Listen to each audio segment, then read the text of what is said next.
വളരെ ദുഃഖകരമായ ഒരു സംഭവം ഉണ്ടായത് ഏഷ്യനെറ്റാണ് അത് വെളിയിലേക്ക് ആദ്യം റിപ്പോർട്ട് ചെയ്തത്. പിന്നെ പത്രങ്ങളിലുമൊക്കെ ഇപ്പോൾ അത് വന്നിട്ടുണ്ട്. തൃക്കൂർ സ്വദേശിയായിട്ടുള്ള സനൂപ് എന്ന് പറയുന്ന ഒരു യുവാവിന് സംഭവിച്ച ഒരു ദുരന്തമാണ്. 2020 അയാളൊരു ടൈൽ പണിക്കാരനാണ്. അയാളുടെ കുടുംബം എന്ന് പറയുന്നത് അയാളുടെ ഭാര്യ നേരത്തെ മരിച്ചുപോയി. ഒരു കുട്ടിയുണ്ട്, ഒരു കുഞ്ഞുണ്ട്. അത് കൂടാതെ അയാളുടെ അച്ഛനും അമ്മയുണ്ട്. ഇതാണ് അയാളുടെ കുടുംബം. അയാൾ ഈ ടൈൽസ് ഇടുന്ന ജോലിക്കാരനാണ്, ടൈൽ പണിക്കാരനാണ്, ആ തൊഴിലാളിയാണ്. അതിൽ നിന്ന് കിട്ടുന്ന വരുമാനം കൊണ്ടാണ് കഴിയുന്നത്. ഇപ്പോൾ ഇയാളെ ഇപ്പോൾ ഒരു മാർഗ്ഗമില്ലാതായി. ഇല്ലാതാവാനുള്ള സംഭവം എന്താണെന്നറിയാം? ഈ ടൈൽസ് പണിക്ക് നോക്കിയപ്പോൾ ഇയാളുടെ മുട്ടിന് വേദന വന്നു. അപ്പോൾ ഈ കുത്തി ഇരുന്ന് ഇങ്ങനെ ജോലി ചെയ്യാൻ പറ്റുന്നില്ല. അത് ടൈൽ പണിക്ക് നിർബന്ധമായിട്ട് ഇരുന്ന് ജോലി ചെയ്തേ പറ്റുള്ളൂ. ഇരിക്കാൻ ബുദ്ധിമുട്ട് വന്നപ്പോൾ അതിനൊരു ചികിത്സയ്ക്ക് ഇയാൾ അബദ്ധത്തിൽ തൃശ്ശൂർ മുളങ്ങുന്നതാവും മെഡിക്കൽ കോളേജിലേക്ക് പോയി.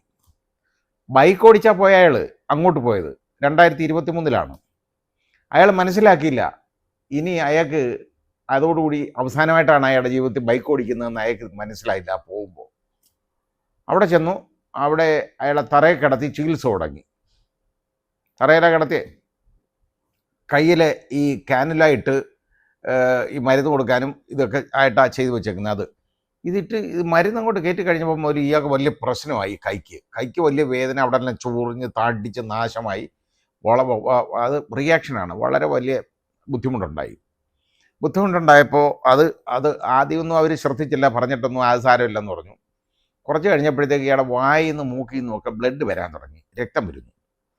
ഇതുമൊക്കെ ആയി. അപ്പോഴത്തേക്ക് ഇയാളെ നേരെ അവിടുന്ന് എടുത്ത് ICUവിലേക്ക് കൊണ്ടുപോയി. അവിടെ കൊണ്ട് കിടത്തിയതിന് ശേഷം പിന്നെ ഇയാളുടെ അമ്മയൊക്കെ അവിടെ വരും. ഈ അമ്മ ഇപ്പോൾ ജോലിക്ക് പോയിക്കൊണ്ടിരിക്കുക. അവർക്ക് പ്രായമുണ്ട്. അച്ഛൻ ഇതുപോലൊരു വണ്ടി ഓടിക്കുന്ന ആളാണ്. അയാളും ഇപ്പോഴും പ്രായമുള്ള ആളാണ്, ജോലി ചെയ്തുകൊണ്ടിരിക്കുക. ഇപ്പോഴങ്ങനെ അവർ കഴിയുന്നത്. ഇവരുടെ കയ്യിൽ നിന്ന് ഒരു സമ്മതപത്രം എഴുതി ഒപ്പിട്ട് വാങ്ങിച്ചു, ഒരു സർജറിക്ക് വേണ്ടി എന്നും പറഞ്ഞ്. അപ്പോൾ ഇവർ കൊടുക്കാൻ നേരത്തെ ഇയാൾ തന്നെ കൊടുക്കണമല്ലോ സമ്മതപത്രം. ഇയാൾക്ക് ബോധമില്ല, അബോധാവസ്ഥയിലാണ്. അപ്പോൾ ഈ അമ്മ തന്നെ ഇയാളുടെ 2 കൈയും കൂട്ടിപ്പിടിച്ച് ഇയാൾ കൊണ്ട് പൂജ്യം പോലെ വരച്ച് അത് ഒരൊപ്പം കിട്ടും. അവർക്ക് അക്ഷരാഭ്യാസമില്ല ഈ അമ്മയ്ക്ക്. അവർക്ക് എഴുത്തും വായനയും അറിയില്ല. എന്തോ ഇത് എഴുതി വെച്ചേക്കുന്നതെന്ന് അവർക്ക് അറിഞ്ഞൂടാ. ഇയാളുടെ കണ്ണുകൾ 2 റിമൂവ് ചെയ്യാനുള്ള സമ്മതപത്രമാണെന്നാണ് അന്ന് അവർ മനസ്സിലാക്കിയില്ല, ആ പാവം. അങ്ങനെ ഇത് ഒപ്പിട്ട് കൊടുത്തു. അത് കഴിഞ്ഞിട്ട് ഇയാളെ കൊണ്ടുപോയിട്ട് ഓപ്പറേഷൻ തിയേറ്ററിൽ കൊണ്ടുപോയിട്ട് ഇയാൾ പറയുന്നത് കേൾക്കണം. ഈ കണ്ണിങ്ങനെ പറിച്ചെടുക്കുമ്പോൾ അയാൾക്ക് മനസ്സിലായില്ല എന്തോന്ന്. അയാൾക്ക് ജീവൻ പോകുന്ന വേദനയായിരുന്നു. അങ്ങനെ അയാൾ കിടന്ന് പൊളഞ്ഞ് കയ്യും കാലും ഇട്ട് അടിച്ചപ്പം പറഞ്ഞ് കഴിയറ ഇപ്പം തീരുമെന്ന് പറഞ്ഞു. അയാൾക്ക് മനസ്സിലായില്ല 2 കൃഷ്ണമണികൾ നീക്കം ചെയ്തതാണ് അയാളുടെ.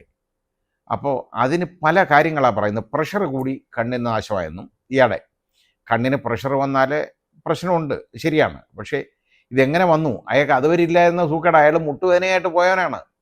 കണ്ണിന് പ്രഷർ കൂടി എന്ന്, പിന്നെ പറയുന്നത് ഇൻഫെക്ഷനായെന്ന്. അവർക്ക് ഒരു സ്റ്റാൻഡില്ല, പലതാ പറയുന്നത്. ഇവർ ശരിയായ വിവരങ്ങൾ പോലും ഇവർക്ക് കൊടുത്തിട്ടില്ല.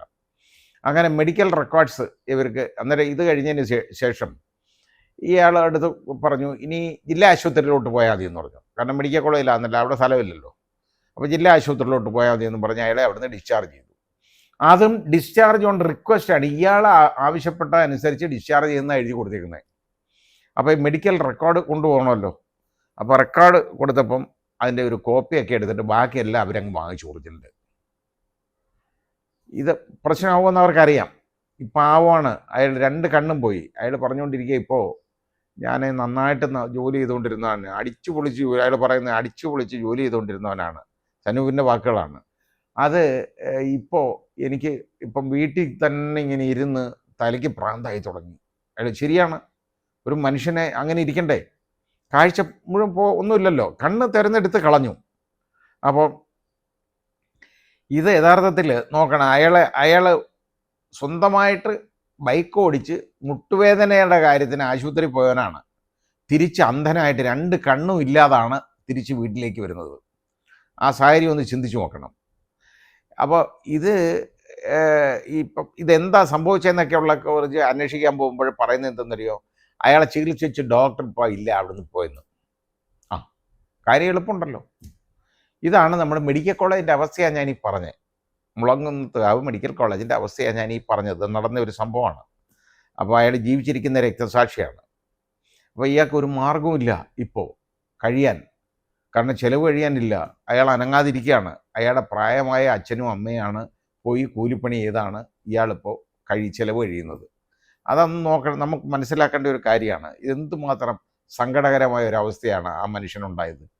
ഒന്നും അറിഞ്ഞിട്ടില്ല. അയാൾ മുട്ടുവേദനയ്ക്ക് പോയതാ, അതാ കാര്യം. ഇത് അറിഞ്ഞിരുന്നെങ്കിൽ ഈ മുട്ടുവേദന ഉണ്ടെന്ന് പറഞ്ഞാൽ അയാളുടെ മുട്ടെടുത്ത് കളഞ്ഞാലും കുഴപ്പമില്ല. കണ്ണ് കാണാതായാൽ എന്ത് ചെയ്യും? എന്ത് കഷ്ടമാണെന്ന് ആലോചിച്ച് നോക്കിക്കോളൂ ഈ ചെയ്തത് അയാളുടെ അടുത്ത്, ഒരു പാവപ്പെട്ട മനുഷ്യൻ്റെ അടുത്ത്. ഇവർക്ക് എന്ത് ശ്രദ്ധയാണ് ഉള്ളത്? തോന്നിവാസം പോലെ. ഇത് അവരുടെ മെഡിക്കൽ നെഗ്ലിജൻസ് അല്ലാതെ ഇത് വേറൊന്നുമല്ലേ? ഒന്നുമല്ല. ഇങ്ങനെയുള്ളതാണ് നടക്കുന്നത്. ആ നടക്കുന്നതിനൊക്കെ ആളുകൾ ഈ മന്ത്രിമാരുടെ അടുത്ത് പ്രതിഷേധിക്കും. വേറെ ആരുടെ പ്രതിഷേധിക്കുന്നത്? അപ്പോൾ ഇത് വരുന്നുടനെ ഇതിനാണ് പ്രശ്നം. ഇപ്പം എന്തായാലും മന്ത്രി കെ രാജൻ ഇതിൻ്റെ ഒരു റിപ്പോർട്ട് തേടിയിട്ടുണ്ട്. റിപ്പോർട്ടുകൾ ഇവർ ഇങ്ങനെ തേടിക്കൊണ്ടിരിക്കും. എന്നിട്ട് അതുപോലെ ആരോഗ്യ വകുപ്പ് മന്ത്രിയെ അറിയിക്കും എന്നും മന്ത്രി രാജൻ പറയുന്നുണ്ട്. ഏതായാലും കൊള്ളാം. ഇങ്ങനൊരു സംഭവം ഉണ്ടായാൽ അവരെയൊക്കെ അറിയിച്ചാൽ മതി, എല്ലാം റെഡിയാവും. എല്ലാം ഇപ്പോൾ ശരിയാക്കി കൈ കൊടുക്കും. ഇതാണ് ഇപ്പം നമ്മൾ കാണുന്ന കാര്യങ്ങളെല്ലാം മുഴുവൻ. ഇയാൾക്ക് ശരിയായ നഷ്ടപരിഹാരം കിട്ടണം. നഷ്ടപരിഹാരം എന്ന് പറഞ്ഞാൽ ഗവൺമെൻറ്റിൻ്റെ ഉത്തരവാദിത്തമാണ്. ഇയാളെ ചികിത്സിക്കുന്ന ഡോക്ടേഴ്സ് ഉത്തരവാദികളാണ്, ഗവൺമെൻറ് ഉത്തരവാദിയാണ്. വൈക്കറീസ് ലയബിലിറ്റി ഗവൺമെൻറ്റിൻ്റെയാണ്. അപ്പോൾ ഇയാൾക്ക് നല്ല എമൗണ്ട് നഷ്ടപരിഹാരം കൊടുക്കണം ഈ മനുഷ്യന്. എത്ര കൊടുത്താലും ആവത്തില്ല. കാരണം അയാളുടെ 2 കണ്ണും തുരന്നെടുത്ത് കളഞ്ഞു ഇവർ. എന്നിട്ടാണ് ഈ പറയുന്നതെല്ലാം. ഈ ന്യായങ്ങൾ, ഓരോ ഇതിന് ഇവർക്ക് എന്ത് ന്യായം പറയാനുണ്ടെന്നുള്ളതാണ് നമ്മളിനി കേൾക്കാനുള്ളത്. ഒരു മുട്ടുവേദനയായിട്ട് പോയ ആൾ മുട്ടും കണ്ണും തമ്മിൽ എന്തെങ്കിലും ബന്ധമുള്ളതാണോ? കാൽമുട്ടും. ഇതാ സംഭവിച്ചേക്കുന്നത്. എന്നിട്ട് ഇത് ഇത്രയും നെഗ്ലിജൻസ്, അശ്രദ്ധ, അനാസ്ഥ എന്നുള്ളതല്ലാതെ ഇതിന് എന്ത് പേരാ പറയുന്നത്? മെഡിക്കൽ നെഗ്ലിജൻസ് എന്ന് പറയുന്നത് ഏറ്റവും വലിയ നെഗ്ലിജൻസാണ് ഇവിടെ നമ്മൾ കണ്ടത്, നടന്നത്. ഇതിന് നടപടി വേണം. അതായത് ഇതിന് ഉത്തരവാദികളായ ഡോക്ടർമാർക്കെതിരെ നടപടിയെടുക്കണം. ക്രിമിനൽ കേസെടുക്കണം അവരുടെ പേർക്ക്. അത് കൂടാതെ ഇയാൾക്ക് അർഹമായ നഷ്ടപരിഹാരം ഈ സനൂപിന് കൊടുക്കണം. കാരണം അയാളുടെ പ്രായമായ അച്ഛൻ്റെയും അമ്മയുടെയും ഔദാര്യത്തിൽ അയാൾ കഴിയുകയാണ്. അവരെ ജോലിക്ക് അയച്ച് അയാൾ അതിൽ നിന്നാണ് ആഹാരം കഴിക്കുന്നത്. ആ മനുഷ്യൻ്റെ അയാൾ ചിരിക്കുന്നുണ്ടല്ലോ, യഥാർത്ഥത്തിൽ കരച്ചിലാണ് നമ്മൾ കാണുന്നത്. വളരെ വളരെ സങ്കടകരമായ അവസ്ഥയാണ്. ഇതിനൊക്കെ എന്തെങ്കിലും ഒരു നടപടി ഇതിനൊക്കെ ശരിയായ രീതിയിൽ വേണം. കാരണം ഇതുപോലെ മാത്രവും ആ മെഡിക്കൽ റെക്കോർഡ്സ് ഒന്നും ഈ പാവങ്ങളുടെ കയ്യിലില്ല. അതിനെ ആശുപത്രി ചിലപ്പം കണ്ടേക്കും, അല്ലെങ്കിൽ അത് നശിപ്പിച്ച് കാണും. കാരണം ഇതെന്താ ഇതിൻ്റെ കാരണമെന്നെങ്കിലും അറിയണ്ടേ, എങ്ങനെ ഇത് വന്നെന്നെങ്കിലും അറിയണ്ടേ? അതുപോലും അറിയാൻ മാർഗമില്ല. ഇപ്പോൾ നടപടി വേണം, ശരിയായ നടപടി.